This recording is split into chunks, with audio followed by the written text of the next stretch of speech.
Welcome to the College Football X with your hosts, Jon Nelson, John Wood, and John Wilkerson. Thank you, Steve Henderson, and welcome to the College Football X. Well, Arkansas fans, the long losing streak in the SEC is over.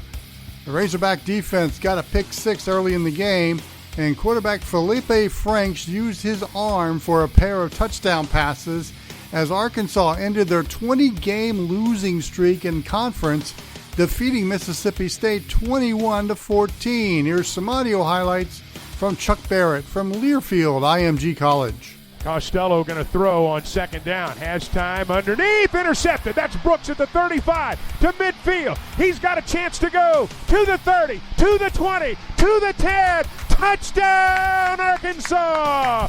Greg Brooks with a pick six, and the Hawks strike first. Frank's going to throw. Got a man wide open in the end zone. Touchdown, Arkansas! Hudson Henry with his first touchdown as a Razorback, and the Hogs go up 20-7. The Razorbacks came into Stark Vegas with a defensive game plan and executed it. Here's Arkansas head coach Sam Pittman. We had watched, a couple of games from last year on coach and his offense, and some teams that had played him had had some success doing what we tried to do, so it's easy to find. And then Barry said, "This is what I want to do." He said, "Just keep reminding me to be patient." I said, "Okay."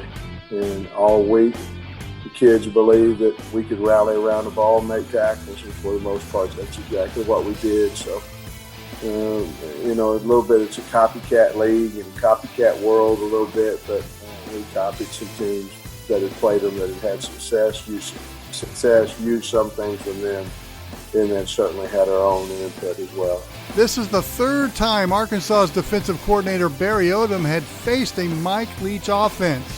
Back when Odom was the defensive coordinator at Missouri during the Tigers' Big 12 days, he faced Leach's Texas Tech offenses, and Odom's defensive have prevailed each time. He's now 3-0 against the Pirate. What's happening in the Big 12? Things are crazy in America's heartland. First, Texas had a hard time on defense again. This time to TCU as the Horned Frogs leaped over the Longhorns 33-31. Audio highlights from the voice of the Froggies, Brian Estrich from Learfield IMG College. 2nd and 6. It's a keeper for Duggan. Up the middle. 20, 15, 10, 5. Touchdown. Max Duggan scores it here from 26 yards out. The Horned Frogs win the touchdown. Here's Texas head coach Tom Herman after the game Saturday. Yeah, I'm very confident that we can get our problems fixed. This team is very together. They were hurt in the locker room, but I heard a bunch of guys, picking each other up, understanding that we've got a long season, and the only way to fix it is with hard work and, going back to practice with a purpose. Then there's Oklahoma, where the Sooners are having a hard time on defense too. For the second straight week, OU lost, this time at Iowa State 37-30. Here are the highlights from John Walters from Learfield IMG College. Purdy takes the snap, hands it to Hall, up the middle, Brees for the touchdown, and the Cyclone lead! Brees Hall with his second touchdown of the night, an 8-yard run off the left side, and the Cyclones have regained the lead.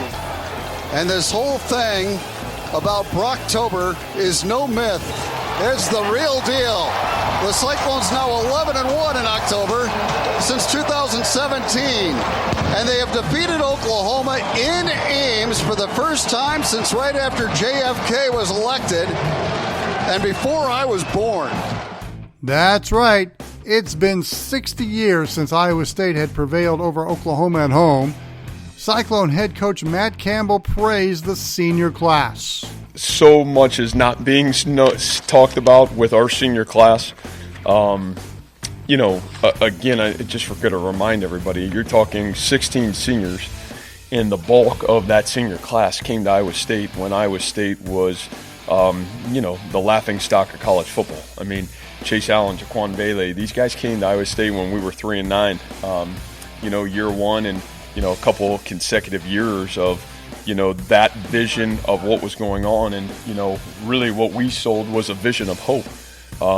And to be honest with you, so many of these guys have been a pillar from day one of that building block. And I'll be really honest with you, I really felt in the heat of the moment, it's Lawrence White's pass breakup. It's Kaneda Wangu's huge kick return, which I really felt like was the difference in the game.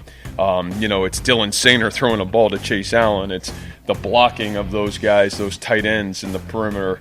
It's Jaquan Bailey. It's Annie. So, for me, why we are what we are is because we've got great seniors. And those 16 seniors have been the anchor of great boys and have been the anchor to demand us to just keep fighting.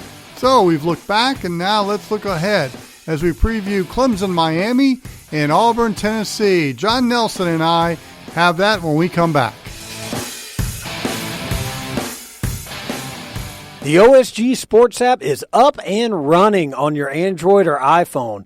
All you got to do, install the OSG Sports app and listen to our podcast from college football, soccer, lacrosse. What are you waiting for? Let's get this done. Get the OSG Sports app today. You are listening to the College Football X on the OSG Sports Podcasting Network. Welcome back to the OSG on CFB. It is the College Football X, and one of our X Factor interviews this week, play-by-play voice of the Clemson Tigers, Don Munson. Don, thanks for hanging out with us on the show.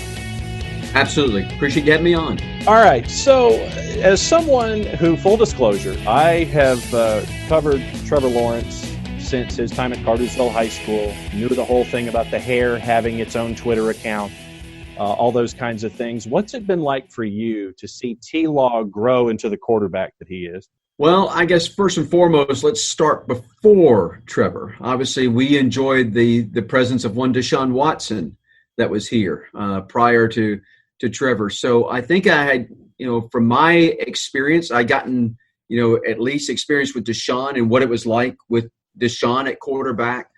And we knew that when Trevor Lawrence was coming here, the kind of talent that was appearing here.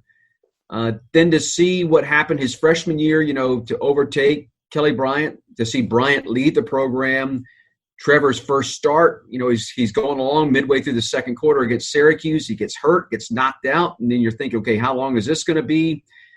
Chase Bryce and Travis Etienne come through and save the day there, and then we have an open week, and then Trevor comes back and just goes ballistic against Wake Forest, and then just seemed to build from there. But particularly once he got into the playoffs, the ACC championship game, the semifinal game, the national championship game against Alabama, he just built on performance after performance. And so that's when you really knew that, all right, this guy, when the bright lights is shining on him, as Coach Sweeney likes to say, the light inside him is shining even brighter. And it has. And then to see just the growth period that he also went through this summer with everything that has gone on in this country and the way that he handled it, he embraced it, he represented himself. He was a spokesperson really for college football and for the college football player. It's been amazing. When it comes to Clemson in and of itself and how the success continues year after year after year, season after season, I know that's everybody sits there and thinks that's going to be, oh, that's great. Yeah, they just continue what they're doing and everything's going to be fine. No, it is a consistent work ethic that makes this happen. Does anything surprise you anymore about this football team and this program and what they're able to accomplish? Well, I don't think that it surprises me because, like you said, it starts at the top, and it starts with William Christopher Sweeney. I mean, that he is just amazing. I mean, I had the privilege of actually working for him for 4 years before I moved over into the play-by-play role for football, and to see it from the inside, I think really kind of helps me as a play-by-play guy, to be perfectly honest with you, and gives me a little bit of an advantage. But so it starts there, and then it goes to his staff. The gentlemen that he has on his staff are just quality individuals. I mean, particularly when you take a look at the two coordinators, Brent Venables and Tony Elliott. I mean, who wouldn't want to have those guys, heading up the defensive and offensive side of the football for you? But it doesn't surprise me to see what's happening here, because I guess I know the work that goes into it, certainly the recruiting that goes into it as well. And when Coach Sweeney says that the best is yet to come, that you that you think that you've seen the best of Clemson football, I'm telling you, you haven't seen the best of Clemson football. The best is still yet to come for this program. And for me, that excites me even more. How much of a challenge was it for those that aren't there and don't get to read or watch everything going on in the upstate, the wires, and pay attention to social media? How much of a challenge was it to even get to a 2020 season because of COVID-19? It's a challenge to get to Saturday, just to get to a game on Saturday. I don't know that people understand that. You know, there's testing on Sunday, there's testing on Wednesday, there's testing on Friday, maybe 2 tests on Friday, depending if you're traveling or not, because you got to go through a test here on Clemson and then another test once you get to the road spot. All of that just for a game to happen on Saturday. So, I mean, that's what, now that we're in season. Prior to all of this, the players have pretty much been here on campus since early June. And so I think that has helped. Now, even in June, they showed up, and there were 33 cases of COVID that showed up, I think, in the first 2 weeks. In the first month, there was like 57 cases that showed up. But again, it was in young people. It wasn't in somebody like myself that's 58. It's going to affect it totally different than it is somebody that's 18 to 22. These nobody was hospitalized, any of that. Did they test positive for it? Yes. But it just affects, younger athletes and those that are fit much differently than it does, certainly the older population in the country. So it's amazing. I mean, to see all the little things that go in getting us week to week is pretty astounding. And at the same time, it's an example. Basically, it is a 1-week example that you can prove to everyone else around you, whether it's fans, boosters, administration, public health officials, that you can do this again. Basically, you're proving that your setup works and that you can do it once again. This is basically a week-by-week audition, I think, for a season. No doubt. There's 11 games right now on Clemson's schedule. We've been able to play 3 of them. We got a 4th one coming up here against Miami. If we can make it through this one, then all of a sudden now you're looking down the road at when there were 11. I mean, I had this conversation with my wife. It'll be a miracle if we get 11 games, during the regular season. But now if you can get a 4th one in, then I think that hope kind of builds, week to week and game to game as you start knocking these things out, although we still see COVID affecting games around the country. Now, the effect is starting to dwindle, I think, a little bit. You don't have near as many that early on in all this thing were knocked out, but we don't have the Big Ten playing yet. We don't have the Pac-12 playing yet. The Big West and all these conferences now have come back into this. We'll have to find out if it holds true there as well. When it comes to the Miami game, what has study hall been like for you, and what has study hall been like for Clemson getting ready for this one? Well, study hall is, for me, is always getting ready for the opponent. So you go through and you try to do as much as you can. Today, as you get ready, for things. So every day is a piece of the puzzle to me. I mean, I have my Monday, I do certain things. Tuesdays, I do certain things. Wednesday, Thursday, Friday, even on game day, I do certain things from that standpoint. So it kind of builds and builds and builds. People always say on Tuesday, people will ask me on Tuesday, are you ready for Saturday? Well, I don't have to be ready for Saturday on Tuesday yet. I'm still going through my building process for that. But I love doing that. I love kind of going back. I have full access to our program, so I can go over and watch practices and see all that kind of stuff. I'm inside their bubble, tested inside that bubble, and all. So that helps a ton. And then I know enough about Miami. We saw them not long ago, obviously, in an ACC championship game. Joe Zagacki, the play-by-play guy there, he and I are good buddies. We have already had a telephone call and have exchanged ideas with one another. Hey, here's who to look for. Here's who may not play, and all that kind of stuff. So, but it's a blast to do. When you mentioned Miami, obviously putting 52 up on Florida State is something that goes across everybody's bow when it comes to preparation for this game. Derek King, obviously big coming from Houston to be in Miami, and I think that he's obviously one of the spot shadows. What other spot shadows do you have as a part of your Miami prep? Well, I mean, you're right. It starts with King. There's no doubt about it. He can do so much with the football, whether it's throwing it or with his legs or just extending plays. Then you got to look, I think, to the tight end role because they're not, and it's not just one tight end. They've got 2 tight ends that are really good. from that standpoint. So how much two tight end stuff will they go, and will they show us? That will, to me, that's going to be very interesting, because I think that they like the matchups that they can get with a linebacker or maybe even a safety from that standpoint. When you take a look at their running game, it's a three-headed monster at running back. There's not a particular running back that stands out above the other. Wide receiver has been a little bit of a question mark for them as well. They've got great speed in Pope. Certainly at wide receiver, Mark Pope is a guy that is just a burner, but he will drop the occasional ball that he has no reason to drop. So that's been a bit of a building point, I think, for Miami offensively. But defensively now, I think what you're going to get out of Miami defensively. I mean, you're going to get pressure off of the edge. You're going to get a lot of blitzes, whether that's coming from linebackers or defensive secondary. They're going to try to come and put pressure on the quarterback. And so how does Clemson's offensive line, how do the backs handle that? How do the tight ends handle that? How does Trevor himself handle that? Obviously there's been a lot of talk. He's gone 314 passes now without an interception. He hasn't had an interception since the Louisville game of last year.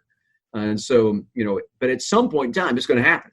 How will that affect him? Once the first one comes, how is that going to affect him between the ears? So I think all of that will come into play here in this game. Okay, Don, time for the blatant promo for those that want to listen to you, listen to everything going on at the Clemson Network, not just for this game, but all season long. Pay attention to you on social media. How do they do it? Blatant promo time. All right. Well, online, and if you're of the ilk that you like to use your DVR at home, pause the television, and then bring up the audio of the football games, there's several ways you can do that. My wife's favorite way of doing that is through Alexa.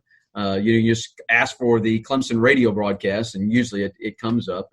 But you can get us on ClemsonTigers.com, which is our athletic official website.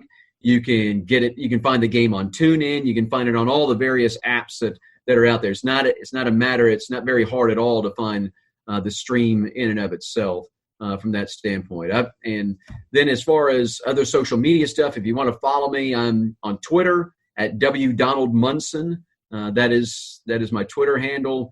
So you follow me there. I'm on Instagram as well. Facebook, obviously, I have to accept you. Facebook is a little bit older, really, than Twitter and Instagram is concerned.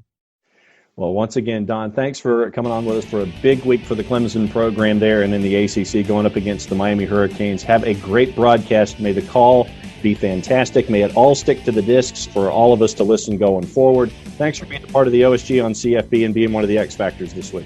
I appreciate you letting me spread a little gospel of the Clemson Tigers. Go Tigers. Nothing wrong with that. Stereo J-Dubs coming up just around the corner. You're listening to the OSG on CFB. Stick and stay. We'll be right back.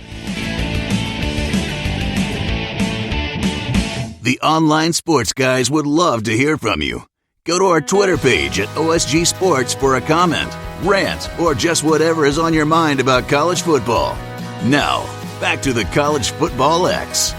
And Georgia and Tennessee get together this Saturday in Athens. Here to talk about it is Bill Shanks from the Bill Shanks Show on the superstations.com. And Bill, I'm just happy that this series matters again. It's been a while since Georgia and Tennessee has had some juice to it, and it definitely has that on Saturday. The fact that Tennessee's won 8 in a row and comes in probably with their best feelings since 2016 when they beat Georgia on those miracle plays there at the end has given some life to the rivalry. There's no doubt about that. I'm sure they feel better about their chances of winning and everything than they have in a while. So yeah, it's a good rivalry historically, and Georgia's kind of had the rivalry here recently, of course, but it'll be interesting to see how Tennessee performs against this Georgia defense, which showed some things the other day, Mr. Wilkerson, that I think we were all kind of like, wow, how about that? Well, I mean, you said it all along that this defense is the best you've ever seen of a Georgia defense, and it didn't take long for me to buy what you were selling. And then to get the Auburn performance, which was just one of the performances of the ages for me. It was amazing. It was incredible. And, not taking anything away from Georgia's defense whatsoever. People were talking about Auburn last week, and I'm like, you guys are forgetting about how many people they lost on the offensive and defensive lines. You can't it's not easy just to replace those people. Look at Georgia; they had those offensive linemen went to the NFL, Thomas and Wilson and Kinley, and when they first came out with the new offensive line against your team, it was kind of rough. They just didn't play very well, and it took them a while to kind of get going and get in order, so to speak. But Auburn's going to take a while longer on both offense and defensive lines, and Auburn doesn't have a running game. Shiver's kid was out, and that means Tank Bigsby was it, but they had no running game whatsoever.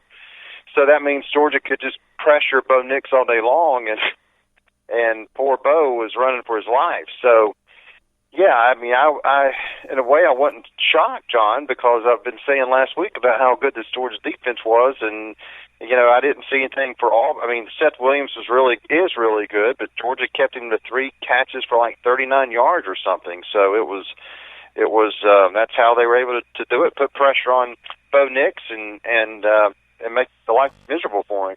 Yeah, Tennessee has, since Jeremy Pruitt took over, has gone back to the basics of football.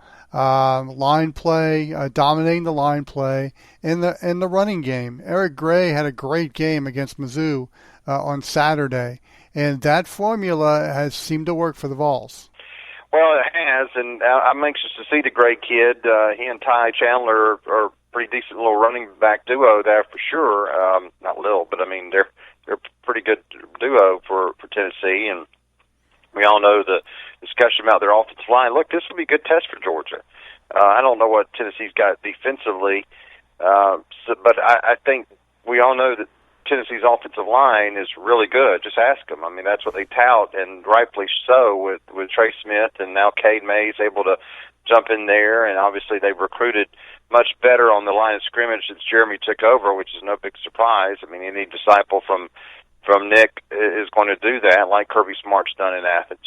And so, I'm really anxious to see, this Georgia defense against this really, really good line of scrimmage to prepare them for what they have to face next week in Tuscaloosa. But Tennessee feels good about themselves, and we're going to see how they match up with Georgia's Big D on Saturday. And I don't think Georgia should take Tennessee for granted. I think Tennessee's better than Auburn, and because Auburn just Auburn didn't have the most impressive win in Week 1 against Kentucky. I mean, I know it was 27-12 or something like that. I can't remember what it was now, but I mean, it was a win, but it was not wow. How about Auburn? Even though Kentucky, a lot of people had Kentucky being a sleeper team, and obviously Kentucky's 0-2 and doesn't look good at all. So, but yeah, it's a good matchup for Georgia to prepare them for what they have next week, and I want to see, when you've got a good defense, you want to see them against good offensive lines in particular. So this is going to be a good test. I really believe that. Yeah, the D-line of Georgia and the O-line of Tennessee, if you're a football purist, you're going to enjoy that matchup. Going back to Georgia here, how comfortable is that offense with Stetson Bennett at quarterback? Last week I was saying I don't know if Stetson Bennett can beat Auburn. And I need to apologize to him. I mean, heck, he's from the town next to mine in South Georgia, Blackshear. I'm from Waycross, and he's from Blackshear, so I need to apologize to my fellow South Georgian. But I didn't know what category he belonged in. John, is he in the Grayson Lambert, Hudson Mason, Joe Cox category for Georgia, or is he? I mean, I don't think he's in the Aaron Murray, Jake Fromm category. He may be somewhere in between, which is fine. I didn't know if he could beat Auburn. Well, he did. And there's a poise about this young man. There's a confidence, a comfortability that he's got with this team. And the offense is new, but I just think he's comfortable with the people around him because he knows them for so long. He's been there with them and been the scout team quarterback and been on this roster. And even he left and came back, but he's just people will say sometimes you're comfortable in your own skin. Well, he's comfortable in that red and black jersey, and I think that's showing through. It showed through when they played Arkansas, and he came in and kind of saved their behind. And I think it showed the other day against Auburn. He wasn't rattled because Auburn's it was Auburn, and he knows as well as anybody on that roster what the Auburn game means, even though they have only won 3 times in 16 years, which I love to point out on a regular basis to Auburn people.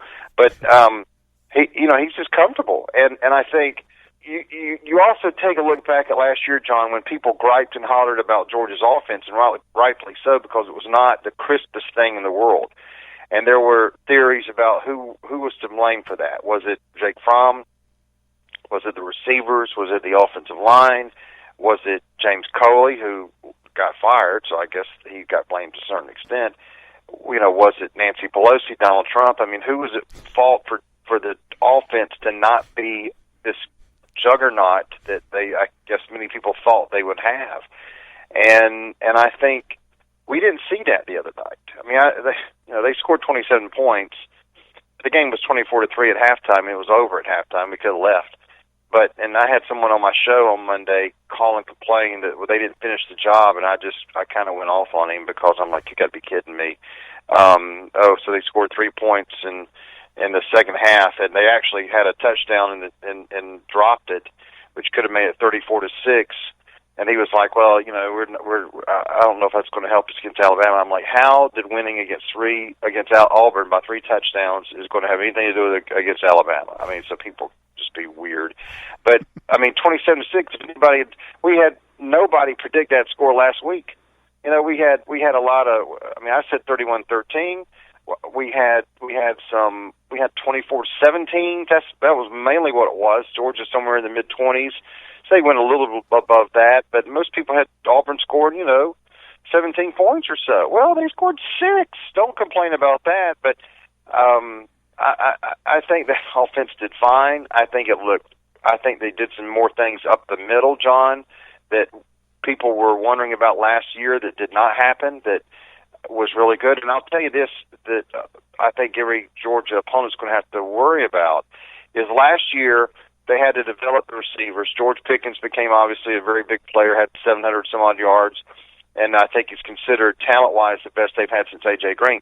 Kyrus Jackson had almost 150 yards the other day, John, and 9 catches, and he's a pretty good compliment to George Pickens. Heck, George Pickens may be the compliment to him. But they've got a dual threat at wide receiver, John. They haven't had that in years. So I think my long-winded point, John Wilkerson, is that, with Stetson being not a star like a Fromm or a Murray or Stafford or someone like that, he's got people around him, like a running game that had 202 yards rushing, like 2 receivers that are a big threat, and an offensive line that played out of their mind the other night that, make him very serviceable to where I think he can be successful with them. Obviously, if Tennessee wins this game, we could chalk that up as a signature win for Jeremy Pruitt during his tenure.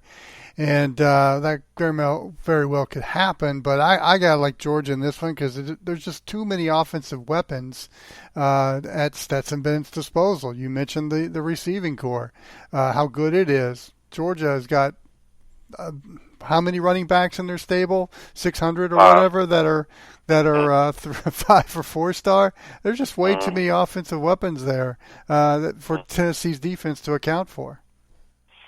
Well, I think so. And the running back situation, Zamir White had like 80-something yards the other day, but you saw James Cook have like 40. You saw Kenny McIntosh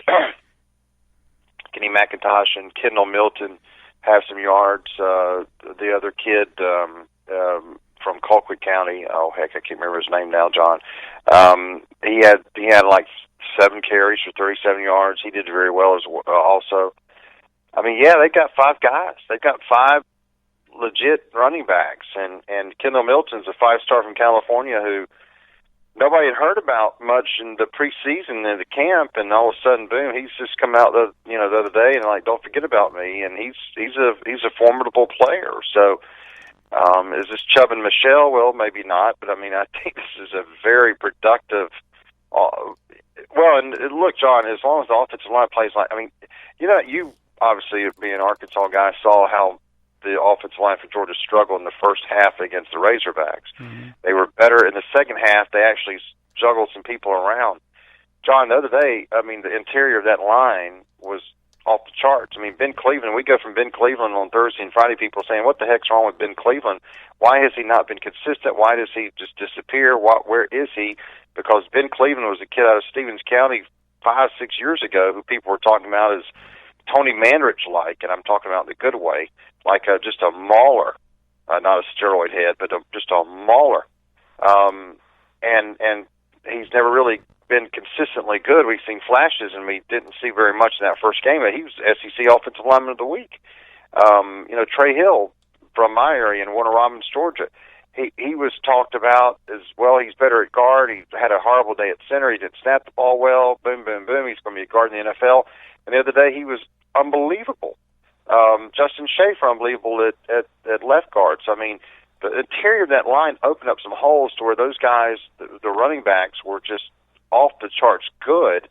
And Tennessee's going to have to deal with that this week. I mean, that's going to be a big problem for Tennessee this week, is if that line of scrimmage has that kind of game again, it's going to be tough to stop Georgia's offense, and Stetson will have the ability to get the ball downfield and in the middle of the field and be productive. You already sound fired up. I think you're ready for him to tee it up and go right now. I love Georgia-Tennessee. Tennessee is a Georgia guy. Tennessee is my most hated rival. It's because I'll tell you a quick story, because I was there in 1997 and in Knoxville, and Peyton Manning kind of ran the score up a little bit. And I was down the field right when Jim Donnan shook Philip Fulmer's hand, and the sun is not as hot as what Jim Donnan's face was that night when they were padding Peyton's resume for the Heisman. And it made me dislike Phil Fulmer in a very grave way, let's just say, which is what a rivalry is all about. And I'm not big on the Big Orange, let's just say, but it's a great rivalry, and I like the rivalry better when Georgia dominates it, and the exception of when they had the miracle throw a couple of years ago. Georgia's done very well, obviously, in the last 10 years with Tennessee's struggles, but it's I'm glad Jeremy's there. I mean, I like for them to have bad coaches that screw up and don't coach them very well, but I think Jeremy Pruitt's a very good coach. He was at Georgia. He did some good things at Georgia, and he knew what was wrong and what was obviously identified by the AD and let go of the head coach in 2015. But Jeremy was saying things out loud that needed to be said, and I like that. And he's a tough son of a gun, and I think he's doing some good things at Tennessee and following the same blueprint that Kirby's following. And it's So bottom line is, John, I hate him. Again, you're fired up for Saturday. Bill, where can we hear you? TheSuperstations.com, Sports Radio 93.1 WXKO in Middle Georgia, and TheSuperstations.com. All right, Bill Shanks from the Bill Shanks Show on TheSuperstations.com. Many thanks for being part of the College Football X once again. Always a pleasure, John. Thank you. Much more to come when we come back. Like the voice you're hearing on this podcast? It could be on your production, too. Just go to goodpipesvo.com. That's goodpipesvo.com and reach out to Steve Henderson on the Contact Us page. Go to the website, click on the Contact Us page, and then see what Steve's Good Pipes can do for your upcoming project. Welcome back to the OSG on CFB. One of our X Factor interviews this week on the X, Bruce Howard, the play-by-play voice of the Tulsa Golden Hurricane. Bruce, thanks for hanging out with us on the X. Hey, no problem, John. Thank you. Appreciate it. All right, so a lot of folks were looking at your opponent last week and sitting there thinking, yeah, they might be the team that could crash the party when it comes to the CFP in January, and Tulsa just went down to Orlando and got the 8-point win. What was it like? Well, and everybody thinking that obviously had some very good history to go by, because UCF has crashed that party a few times. So, Tulsa goes on the road against the number 11 team in the country. The good thing going in, John, was the fact that Tulsa felt they matched up pretty well. And a year ago, Tulsa actually won the game at home against UCF in a game where UCF was the favorite. In fact, last year they came in 7-2. Tulsa was 2-7. Tulsa wins the game. And sometimes it's just about matchups. Sometimes you just kind of feel good about who goes up against who in some of those individual matchups. And I think Tulsa felt confident that they could play with UCF. Now, you're going to go win the game in Orlando? Who knows? But that's kind of the way Tulsa went into the game. That, you know what, not many people think we can win this game, but we do, and that was the important thing. And at the same time, though, the important goal line stand there for the last play of the game, I think that kind of personified that whole day for you. Yeah, and, just previous to that, a young man that hadn't kicked a field goal in his career, still hadn't played a whole lot, hadn't had a lot of attempts. He punches through a 34-yarder. That helps a little bit as well. You have to defend that goal line on that last play and make sure the ball gets batted down and that sort of thing. But I will say this, John, that the first quarter of that game, and I've been doing this for 28 years, was the craziest quarter that I've ever seen in a football game. In the first quarter between Tulsa and UCF last Saturday, first of all, it took an hour and 15 minutes. Wow. Second of all, there were 5 turnovers, there were 2 safeties, and there were 18 possessions. It was just bizarre. And, it's just one of those things that happened. The good thing for Tulsa is they came out of that quarter down, and I say in quotes, only 16-2, still in the ball game and still 3 quarters to play. And even though it took forever and it seemed like we'd been there forever, when the first quarter ended, it's like you turn around and you go, well, it's only 16-2 and there's 3 quarters yet to go. So Tulsa got through that first quarter without, just getting decimated. And then I felt they kind of caught their legs, especially late in the second quarter. And at the same time, this has been a season for Tulsa where your first game out of the blocks, you're in Stillwater, and you only lose at 16-7. It was a game where Tulsa was competitive all the way through. Oklahoma State eventually gets the Duke. But then the game against Arkansas State was postponed, and that's the way things kind of are here in 2020 in this new normal that we're in. So I think a lot of folks might have lost what happened in Stillwater coming into this game that you guys had in Orlando. Yeah, exactly right. And because they didn't go to Arkansas State and play that game, they end up with an extra week to get prepped for UCF, which may have been a positive when it was all said and done. However, Tulsa lost 2 home games against Toledo and against Northeastern State, which could possibly be wins, or you would hope that they would be wins. So those are lost, to the COVID, and so you end up with the one road game at the number 11 team in the nation to start the season. And you're right, they did play well against Oklahoma State. In fact, Tulsa led 7-3 going into the fourth quarter of that game, and got outscored 13-0 in the final quarter. So it was a really good effort by Tulsa. And if there is one thing that we've seen from the Golden Hurricane this year, through 8 quarters, it's been they're pretty darn good defensively. They've done a very nice job with their defense and hanging in ball games. And at some point, like in the Oklahoma State game, Tulsa defense was dominant, for a good 2.5 quarters. So if that's one thing they can, kind of hang their hat on and then really develop offensively, I think they'll be okay. You mentioned the 2 cancellations, and I want to kind of get into that here for a little bit. What has it been like in Tulsa for the Golden Hurricane athletic department and for the football team to be in this new normal? What has that ride been like ever since basically March to where we are now? Well, obviously, like most teams, either didn't get much of a spring practice in or very little. Tulsa got 4 practices in. And then what happened, and everybody basically had to go home.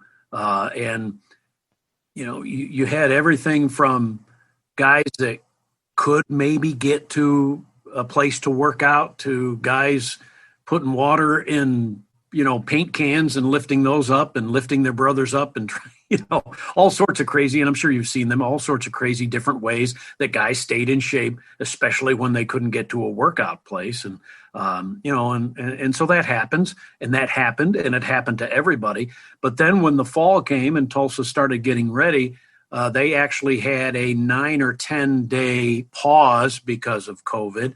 That was in the middle of the fall camp. And then prior to the Oklahoma State game, one of the players came down with COVID, and it resulted in Tulsa's quarterback, Zach Smith, and their best defender, linebacker Zaven Collins, both were in quarantine for 14 days. both of those guys got out of quarantine the Wednesday before the Oklahoma State game. So it definitely had an impact, especially with Zach and even with Zaven Collins, who I consider one of the best linebackers in the country.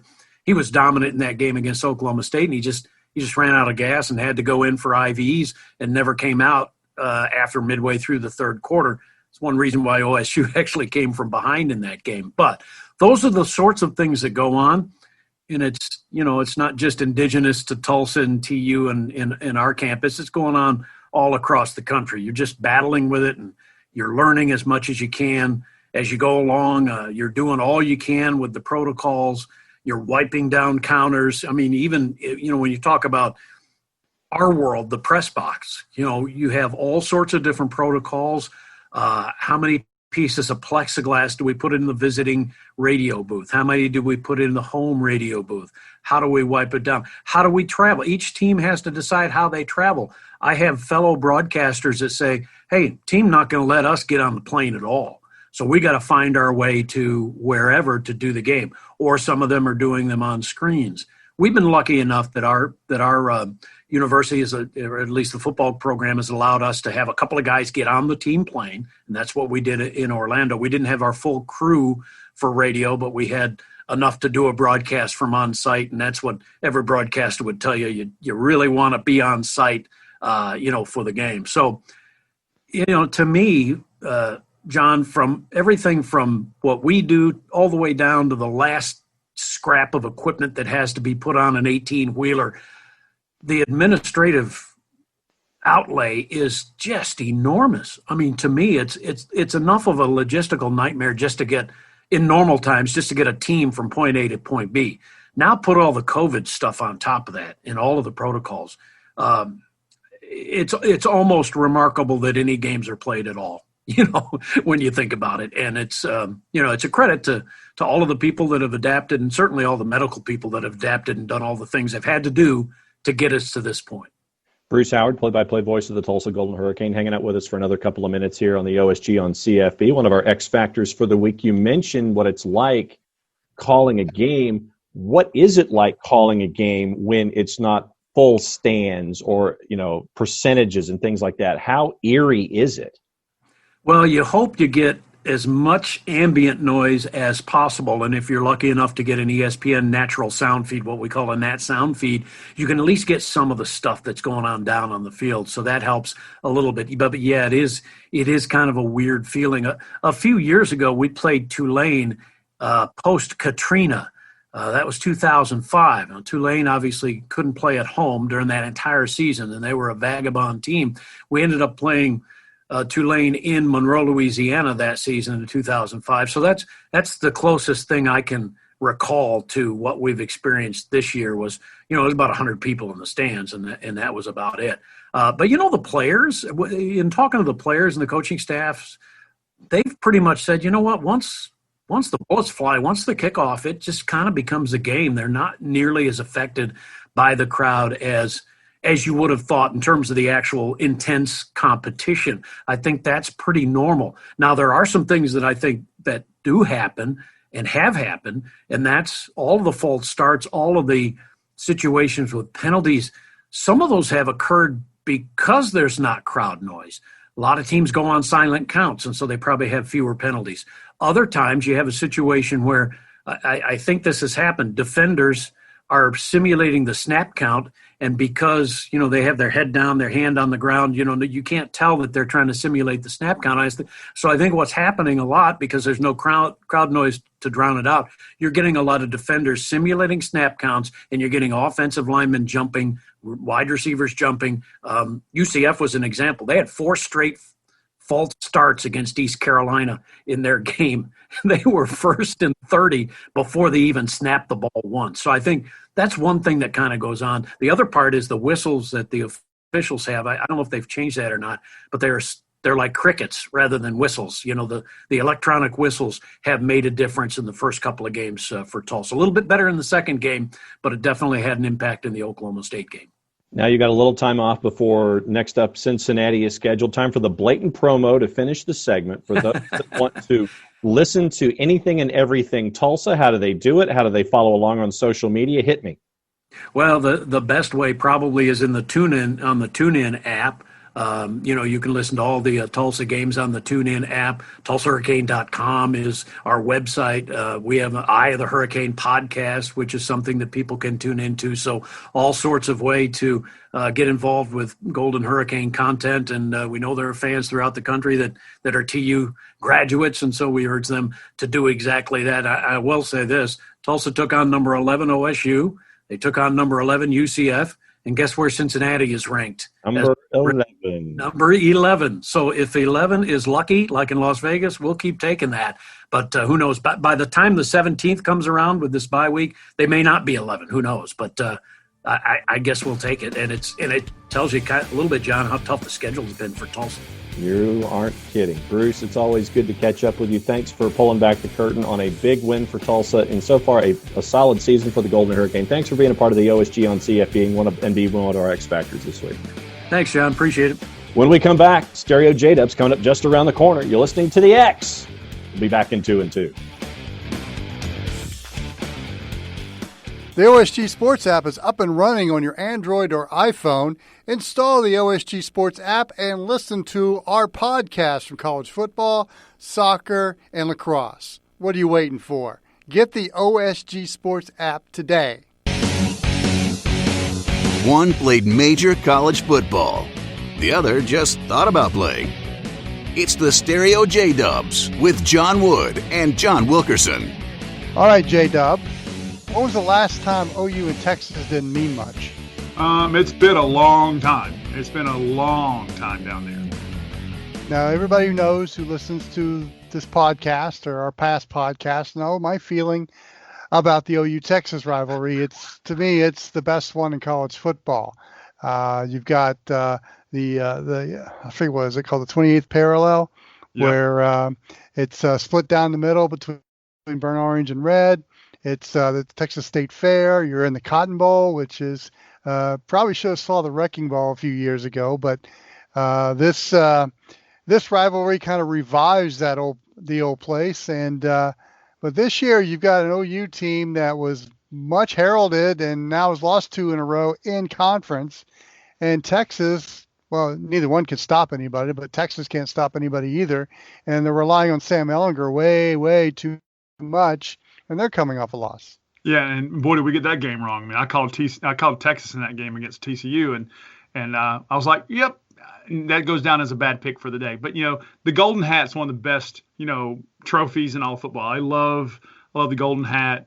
You got to think about how Texas and Oklahoma. I don't really have a dog in this fight, but I just, as a college football fan, I've always loved this particular game just because of the fanfare and the energy of the game. It's just not there this year.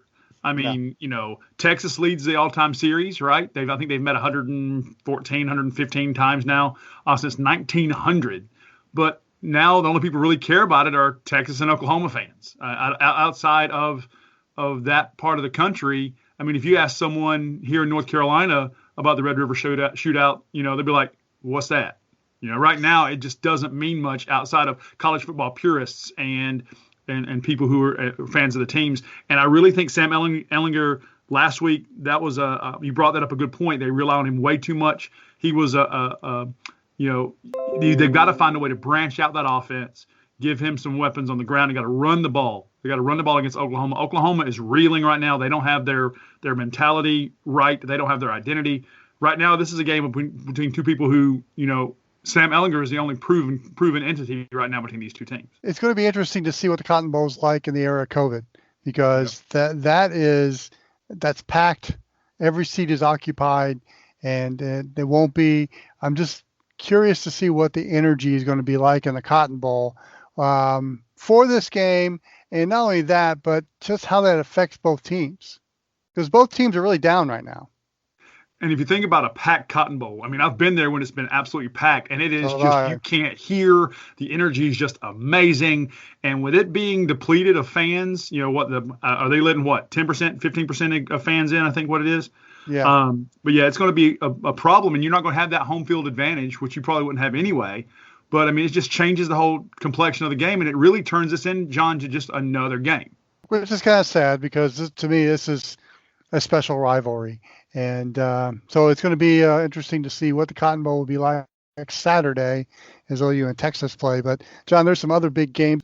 Let's start in the ACC with Clemson and Miami. To me, this is the matchup I've been waiting for, because is Miami for real? And we're going to find out if they're for real going up against Clemson. So I honestly think Miami has a couple of things they need to do to actually get on top of Clemson early. They have to go start rolling early.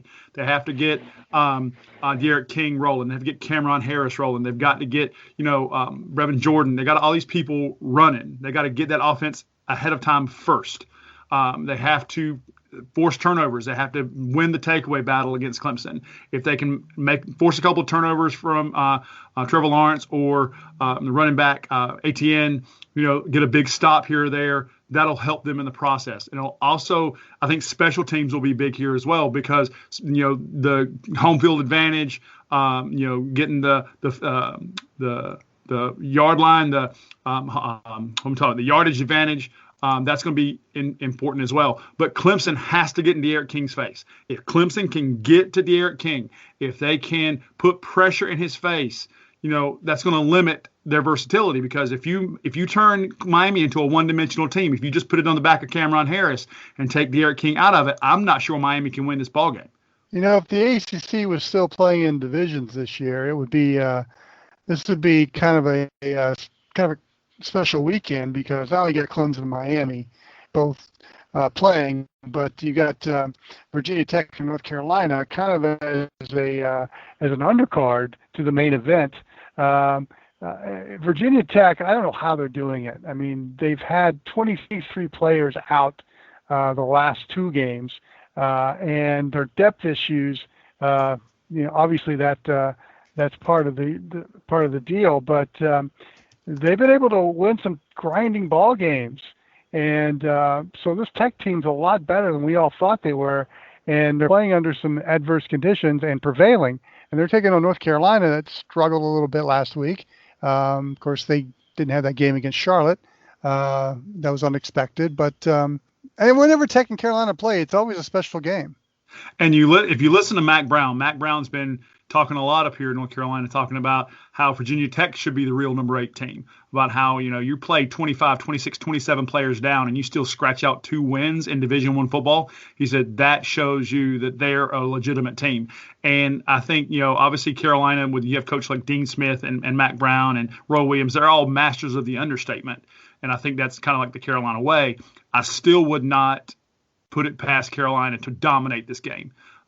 That they have the ability, they have the players, they're young, but I think this is going to be a matchup of two marquee teams that's flying under the radar, because Carolina is a very quiet number 8 team. They're not getting a whole lot of national press, so it'll be interesting to see this game. But for an ACC standpoint, Carolina and Virginia Tech is always an interesting game to watch, because you don't know which one of the 2 teams is going to show up. Let's turn our attention to the SEC. And a game J-Dub will have vested interest in, Tennessee and Georgia. We had Bill Shanks from the Bill Shanks Show on earlier and talking about this game. And I mentioned to him, it's good to see this game have some juice again, playing for top of the Eastern Division. It's good to see this rivalry mean something.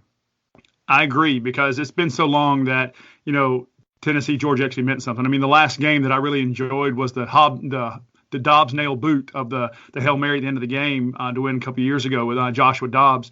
But you look at these 2 teams now. I mean, Georgia's trying to find their identity at quarterback. I mean, obviously, Stetson Bennett's doing, serviceable job. Carson Beck could be in the mix. JT Daniels is now medically cleared to play. You have a running back like Zamir White.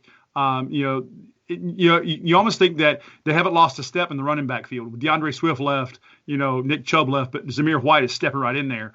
But then you look at Tennessee. Tennessee's offensive line is a monster behind Trey Smith and Cade Mays. They manhandled last week. And it was really, really nice to see that offensive line happen, because you get running backs like Ty Chandler and Eric Gray in space. They're gonna hurt you. Then you have Jarrett Guarantano throwing to people like Brandon Johnson down the line, and Josh Palmer. This game has got some heat to it, And for Tennessee, if they can eke out a win against Georgia, they're going into Kentucky and Alabama the rest of October. This will bode well for the Volunteers, and it'll put some pressure on the Bulldogs to stay atop the SEC East. You mentioned Tennessee's offensive line. For a football purist, watch the offensive line at Tennessee and the defensive line of Georgia, and that chess match and that physicality throughout the game. If you're a football purist, that's going to be fun to watch. And if you think about it, John, Georgia's defense is probably playing the best of any team in college football right now. And their defensive line is, again, a beast. So whoever wins that line of scrimmage, granted, I'm a former offensive lineman tight end, so I'm used to being in the scrum. Whoever wins that battle will be the victor on Saturday, regardless of all these other positional players. Who wins it in the trenches, they're going to come out on top on Saturday. I tend to like Georgia in this game simply because of all the offensive weapons they have. But again, Tennessee's offensive line and that defensive line of Georgia, that's going to be a fun to watch, the physicality and who wins that matchup. Because of my ties to the Volunteers, I want to hold off in choosing a victor here. I think it's going to be Georgia. But I think Tennessee is going to be in the mix there, and it's going to come down to if Jarrett Guarantano can limit his mistakes, and if we can move the ball and stop Georgia, then obviously if we can keep it from scoring, we're going to win the game. So I think it's going to come down to who makes the fewest mistakes and who wins the takeaway battle on Saturday. And now we'll turn our attention to a game that's really flying under the radar over in the Sun Belt. Coastal Carolina and Louisiana meet in Lafayette this Saturday. Both teams 3-0. Of course, Louisiana started off with the win over Iowa State and has continued the winning ways, as has Coastal Carolina. They beat a Big 12 opponent on the road, that being your Kansas Jayhawks, J-Dub, and have continued and Campbell. And you're an offer against Coastal, and of course just putting a whooping on Arkansas State last week. This is a game that's really flying under the radar. You got to think about, I really hope that Hurricane Delta doesn't, affect this game. But, I really like the way the Raging Cajuns are playing this year. I really like the Chanticleers. The Fighting Chickens are doing well this year. It's putting the fun back in the Fun Belt. And, this whole conference is flying under the radar. And I think Cajun Field is going to be rocking on Saturday. And I really, honestly, truly, sorry, Shell, but I really think Coastal is going to blow Louisiana away. I think it's going to be easily a 14 to 17 point victory for the Chanticleers. I just think that their team is just really, really, really packed, and no one knows anything about them. And I honestly think that this is going to be a runaway for the Chanticleers. Sorry, Shell, I still love you. I can still disagree with you, and Shell will love me, as I'm going to pick the Raging Cajuns. I just think they're going to turn this game into a slugfest. They're going to waller in the mud on Cajun Field in this game. Yep. And to me, that's how I feel Louisiana's won their games, is they just they prevail in the grinders. And that's the kind of coach Billy Napier is. He comes from the Nick Saban school of coaching, and he likes to dirty it up and turn this into a grinder. So I got to go with the Cajuns, and I think that's going to put Louisiana in a spot where definitely, if they can continue to win out, get a New Year's Six.